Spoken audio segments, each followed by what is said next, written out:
Hello दोस्तों, welcome back to fifth channel for blast. मैं हूं आपका होस्ट अभी।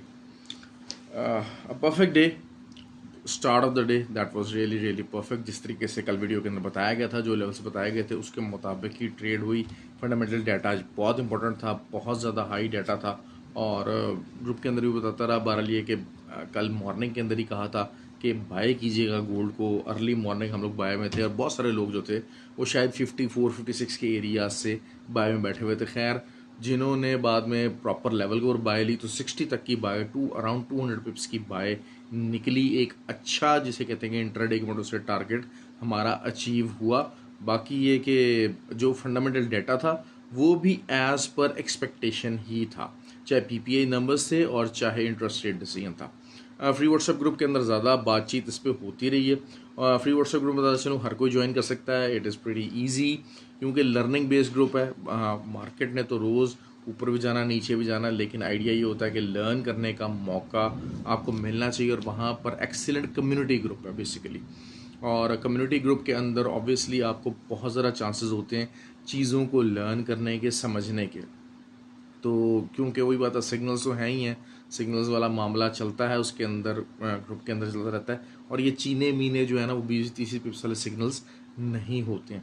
अच्छा, दूसरा ये कि एक स्कैल्पिंग स्ट्रैटेजी जो है, जो कि मैंने जो है वो डिराइव की हुई है, अपने ग्रुप के अंदर बताया हुआ है at the time of news कि किस तरीके से आपने बाय और सेल बोथ साइड्स के ऊपर लगा के तो प्रॉफिट बनाना है। उससे भी बहुत सारे लोगों ने जो इस जो है उसको इम्प्लीमेंट किया, उन्होंने भी बहुत अच्छा प्रॉफिट कमाया।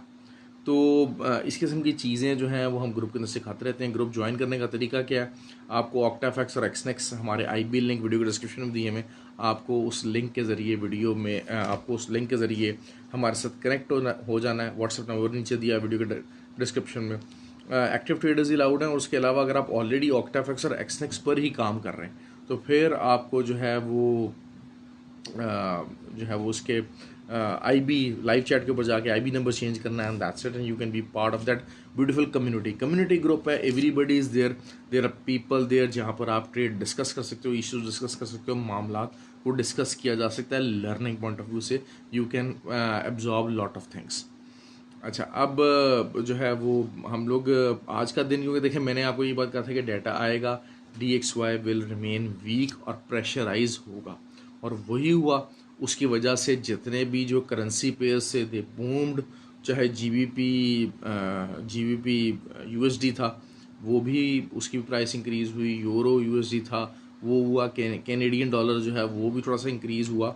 और मैंने आपको कहा था कि मॉर्निंग के अंदर सबसे आसान जो ट्रेड होगी वो होगी USD JPY की, और वही हुआ। पूरा तकरीबन जहाँ पे क्लोजिंग आई, और उसको अगर आपने किसी ने उस चीज़ को देखा होगा, इम्प्लाई किया होगा, तो तकरीबन जो है वो 70-80 पिप्स, जो कि मैं करेंसी पेस के अंदर कहता हूँ कि it's always a good move. कि अगर आपको intraday target currency pace के अंदर 70-80 पिप्स का मिल रहा है, और जो कि नहीं, अगर आप बात करते हैं नास्डैक की, ऑयल की और इन चीज़ों की, तो अगर आप इनके ऊपर जो है 100 पिप्स का टारगेट मिल रहा है तो आपका ये TP1 होना चाहिए। मेरे वो 20-20-30 पिप्स वाले चीनो मीनो ग्रुपों वाले TPs नहीं होते कभी भी।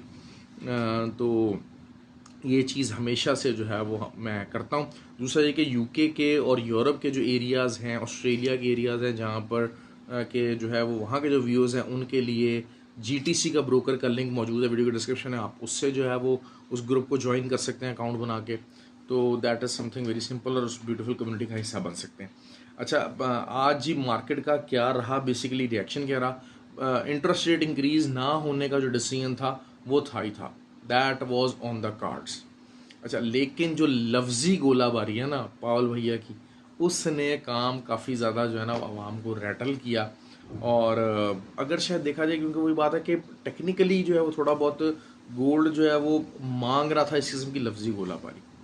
अगर हम बात करते हैं, कोई बात है क्लोजिंग्स की, क्योंकि देखें मैंने आपको कल जिक्र भी किया था वीडियो के अंदर, मैं वॉल्यूम नहीं चेक कर सका। तो वॉल्यूम जो था कल, हालांकि जो है वो मार्केट नीचे को आई, लेकिन the volume was not very on the high side नहीं था।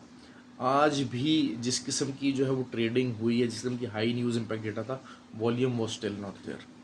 तो इसका ये क्लियर इंडिकेशन है कि हाँ, अभी इसमें स्मार्ट मनी की इन्वॉल्वमेंट इस एरियाज़ पे मार्केट के अंदर नहीं है।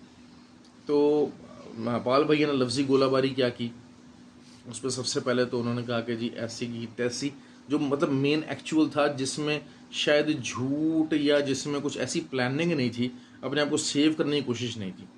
उसमें एक तो जो की पॉइंट्स है उसमें यही था कि इंटरेस्ट रेट डिक्रीज नहीं होगा इस साल के अंदर, और उन्होंने कहा कि जी तमाम जो मेंबर्स हैं फेडरल रिजर्व के, दे एग्रीड अपॉन इट।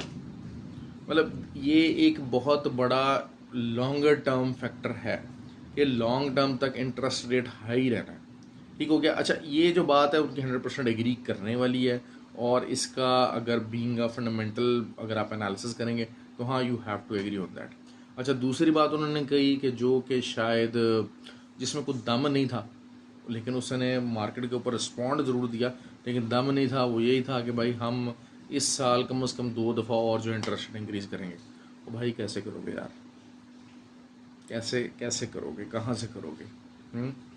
आगे इतना मतलब जो है वो आपने जब लगातार इंटरेस्ट रेट इंक्रीज़ किया तो आपका बैंकिंग टर्मोइल आ गया, बैंकिंग सेक्टर को आपने बड़ी मुश्किल से संभाला है, तो ये चीज़ें हो रही हैं। अब अगर वही बात है कि 2 दफ़ा और 50 बेस पॉइंट इंक्रीज़ करने का मतलब है कि बिल्कुल पटाखा बोल जाना, ज़्यादा से ज़्यादा यही हो सकता है कि जो है वो एक आध दफ़ा कर लेंगे, लेकिन वही चीज़ है कि ये बात थी लफ्ज़ी गोलाबारी की।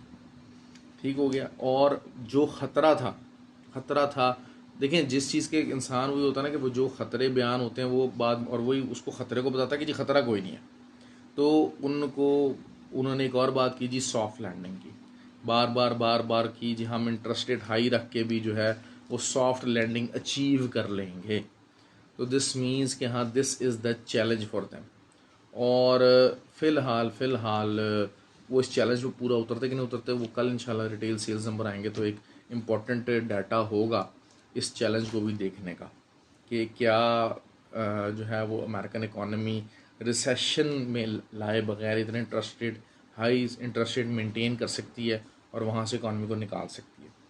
तो ये चीज़ें थी जिसकी वजह से जो है ना वो ये बातें थी। और उन्होंने कहा जी बैंकिंग सेक्टर में कोई ख़तरा नहीं है, कोई मसला नहीं है, ये नहीं वो नहीं, ऐसी बातें बहरहाल उन्होंने की। लेकिन जो की फैक्टर था, जो कि कंसिडर्ड पॉइंट है, वो यही है कि जनाब हाँ, अभी जो है वो हमें इंटरेस्ट रेट हमने डिक्रीज़ नहीं करने। तो that was something very bearish.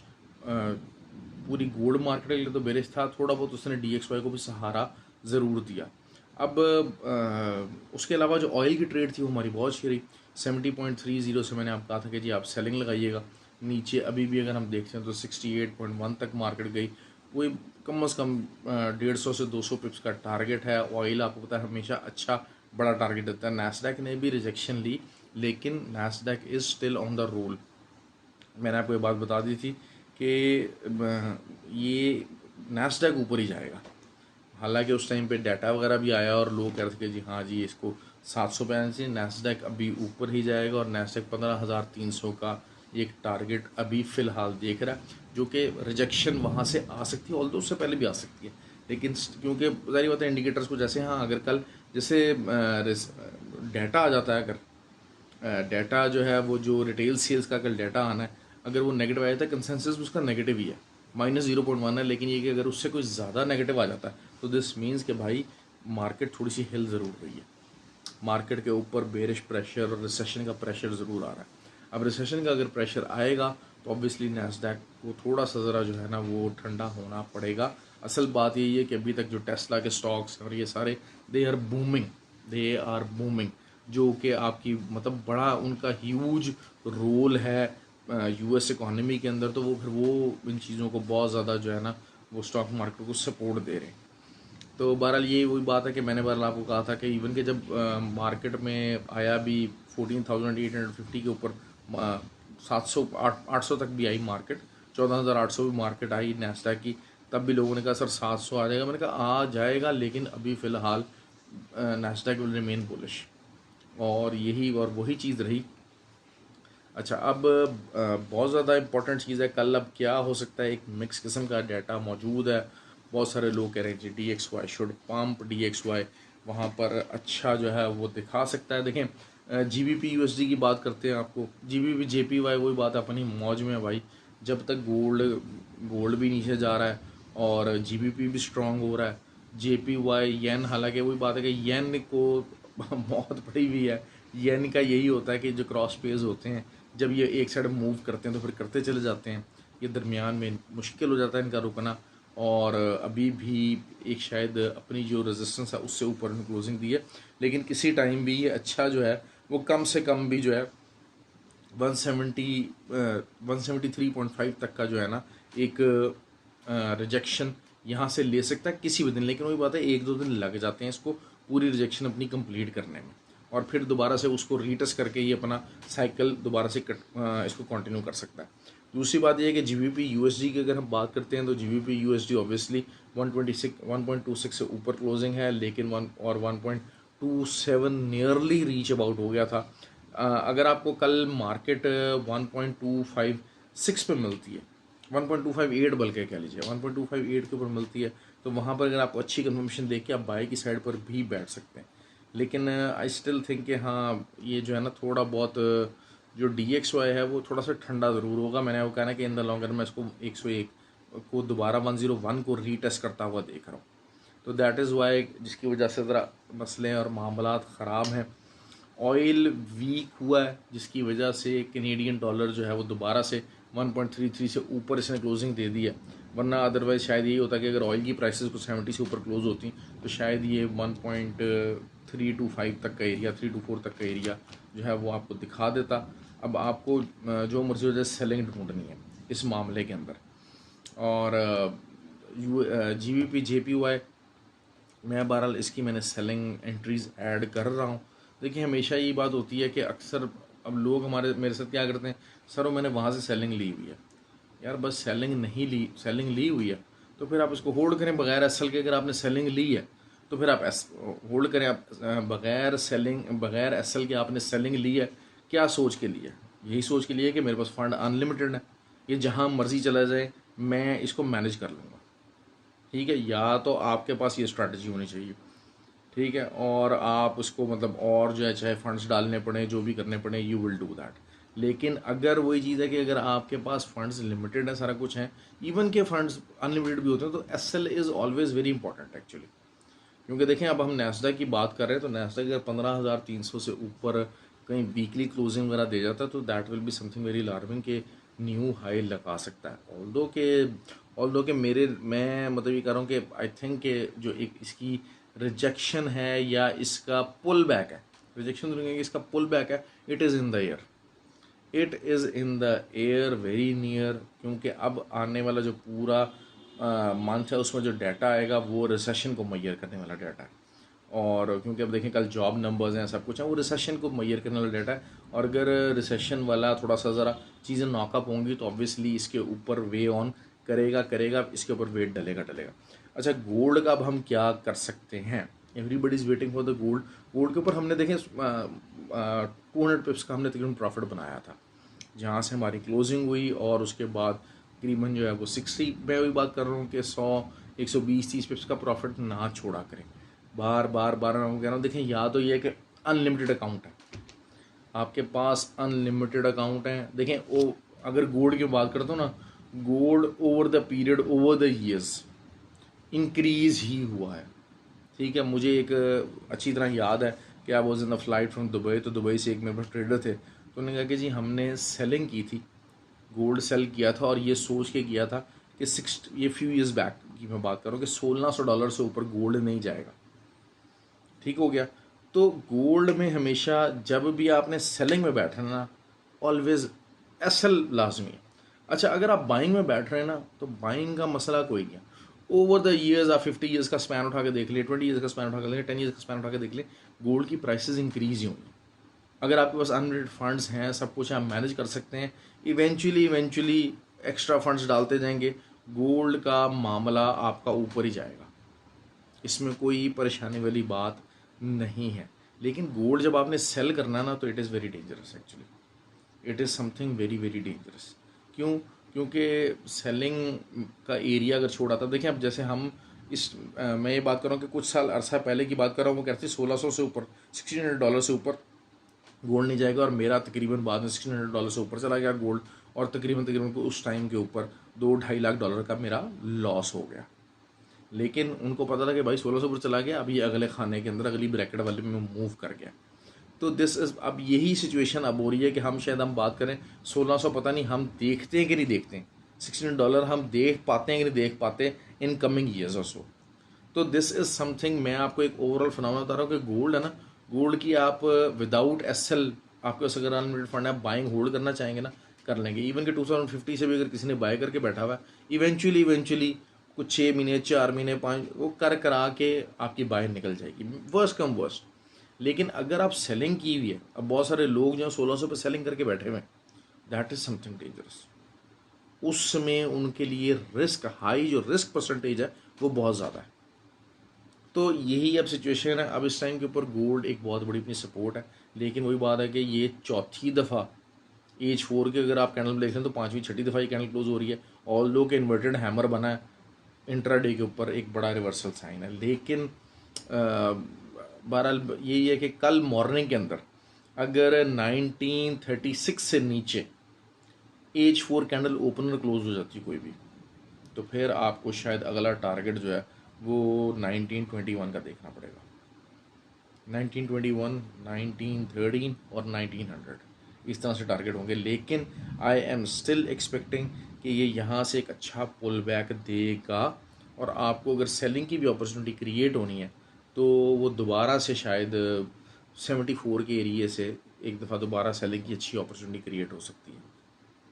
मतलब मैं इस तरफ इंक्लाइंड हूँ कि हो सकता है कि बहुत सारे लोगों के एसएल वगैरह खा के तो फिर ये दोबारा से इसी रेंज के अंदर वापस आ जाए। और वही रेंज इस टाइम पे क्या चल रही है, रेंज चल रही है फ्रॉम 1936 कह लें बेसिकली, उससे नीचे तो एसएल्स हैं।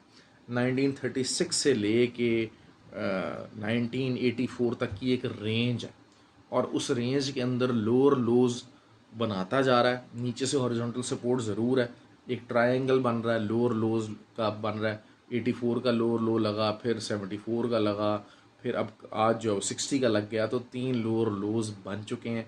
ट्रायंगल एक फॉर्म हो रहा है, तो इसमें हाई चांसेस हैं कि नीचे से टूट सकता है।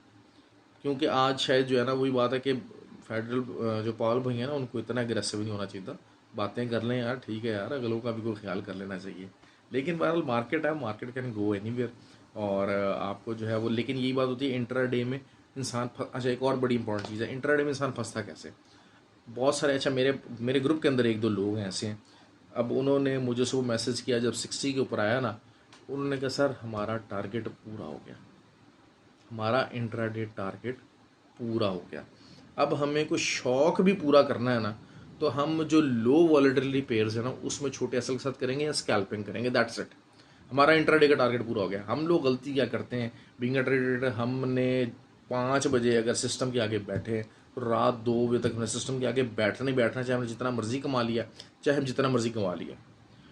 लॉस का एक टारगेट है, एसएल हिट हुआ, 1 हुए 2 हुए हट गए, टीपीज हैं 1 हुए 2 हुए हट गए, स्विंग ट्रेड्स हैं, swing trade is something different, वो मामला डिफरेंट है। अगर वो आपने की हुई है तो उसके पैराडाइम्स और उसके जो है ना वो चीज़ें रिजल्ट्स डिफरेंट होते हैं। तो ये चीज़ें हैं ऐसे। आई होप कि आपको वीडियो पसंद आई हो, काफ़ी मैंने इसको डिटेल बताने की कोशिश की है।